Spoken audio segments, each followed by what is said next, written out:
The sun hung high over the city, its warm glow spilling through the glass walls of one of the most luxurious restaurants, where a moment was about to unfold that would change lives forever. The millionaire, Adrian Vaughn, sat at a table dressed in perfection, but his heart was drowning in a storm no amount of money could calm. His wife, Elena, once full of life and laughter, now sat beside him in a wheelchair, her legs motionless, her eyes tired from countless hospital visits, miracle promises, and sleepless nights. Adrian had tried everything: doctors, specialists, therapies, experimental treatments, but nothing had restored her ability to walk. That afternoon, he wasn't expecting hope. He was expecting another day of silently grieving the woman he used to dance with. But hope had a strange way of choosing the most unexpected messengers. And on that bright day, hope walked toward him barefoot. If you believe in kindness, miracles, and second chances, don't forget to like, comment, share, and subscribe to Kindness Thread right now. Your support helps stories like this reach more hearts.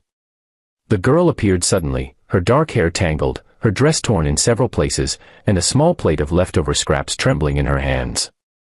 She looked like she hadn't eaten in days, her cheeks hollow, but her eyes, those deep, steady eyes, held something unexplainable. Not desperation. Not fear. Something else. Something stronger.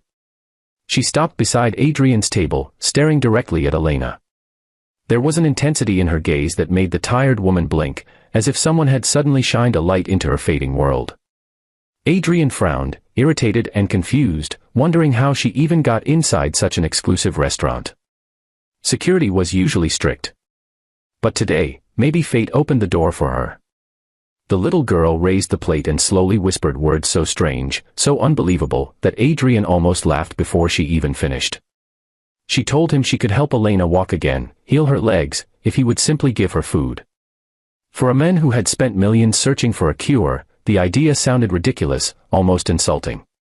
He had heard thousands of promises, but never from a child wearing a torn dress who resembled hunger itself. Yet Elena, with tears still clinging to her lashes, looked at the girl with something Adrian hadn't seen in months: hope. Real hope. A flicker that fought against her exhaustion and sorrow. Adrian, frustrated with false promises, chuckled under his breath. But the girl didn't shy away. She didn't step back. She simply repeated her request softly, the plate shaking slightly in her fragile hands. He was torn between disbelief and the guilt forming in his chest. Elena's gentle grip on his arm pushed him to reconsider. The girl wasn't asking for money, medication, or attention. Just food. And the sincerity in her eyes, steady, unwavering, felt like truth trying to break through all the cynicism he had built. So with a sigh heavy enough to carry all his doubt, he agreed. He asked the staff to bring her a fresh meal. The girl's face softened, her trembling shoulders relaxing as if she had been holding her breath for hours. She ate quietly, gratefully, finishing every crumb. Then, without hesitation, she placed her tiny hand on Elena's leg. In that moment, the air around them seemed to shift. The restaurant, bustling with conversations and clinking glasses, felt strangely silent. Adrian watched with a mixture of confusion and disbelief as the girl closed her eyes.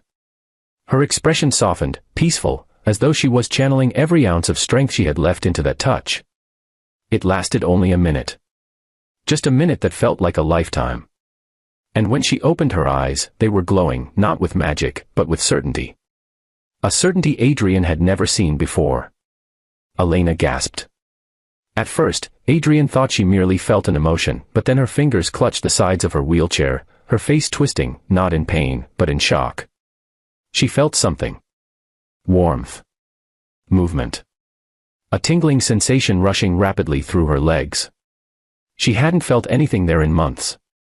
Tears filled her eyes as she whispered that she could feel her toes. Adrian froze, unable to breathe. He saw her attempt to shift her legs, saw the muscles twitch, saw the life returning to limbs that had been still for so long. It wasn't a miracle neatly wrapped in holy light. It was raw, trembling, unbelievable reality. And then, slowly, shakily, Elena placed her feet on the ground. The girl stepped back, watching silently, her empty plate held close to her chest. Elena gripped the edge of the table, her legs trembling like newborn strength awakening. Adrian reached out, terrified she would fall, but she shook her head. She wanted to try. And in the brightest daylight, Under the stunned eyes of a dozen strangers, Elena rose. She cried out as her legs took the weight for the first time in months, tears streaming down her face. Adrian fell to his knees in front of her, clutching her trembling hands, overwhelmed by the sight of her standing again. The girl smiled faintly, relief washing over her small face, as though she had completed something she was destined to do.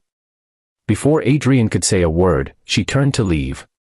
He called out to stop her, desperate to understand who she was, where she came from, how she did what no doctor, no fortune, no technology could accomplish. But she only looked back with a softness far beyond her years.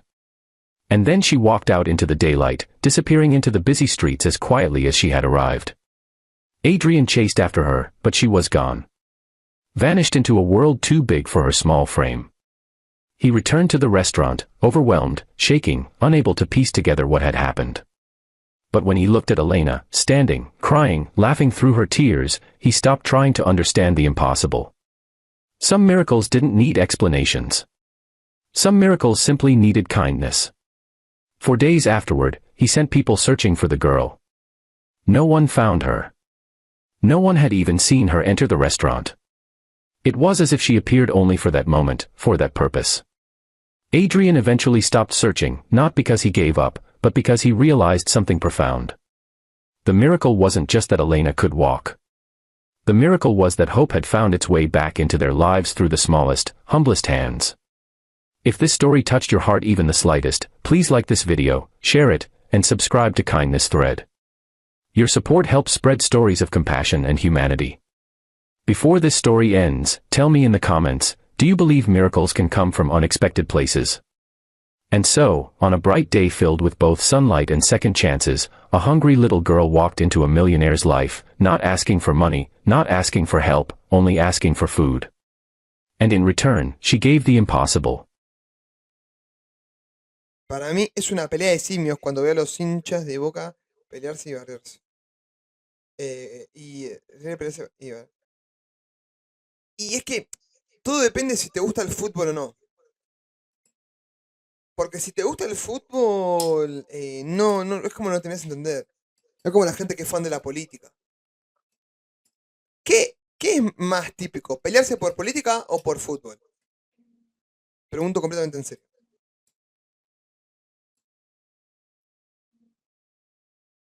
¿Ustedes qué piensan?